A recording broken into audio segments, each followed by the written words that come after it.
तत्प्रणमामि सदा शिवलिङ्गम् अष्टदलोपरिवेष्टितलिङ्गं सर्वसमुद्भवकारणलिङ्गम्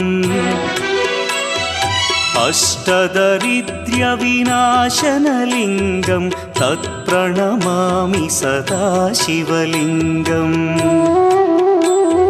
सुरगुरुसुरवरपूजितलिङ्गं सुरवनपुष्पसदार्चितलिङ्गम् परमपदं परमात्मकलिङ्गं तत्प्रणमामि सदा शिवलिङ्गम् लिङ्गाष्टकमिदं पुण्यं यः पठेच्छिवसन्निधौ शिवलोकमवाप्नोति शिवेन सह मोदते।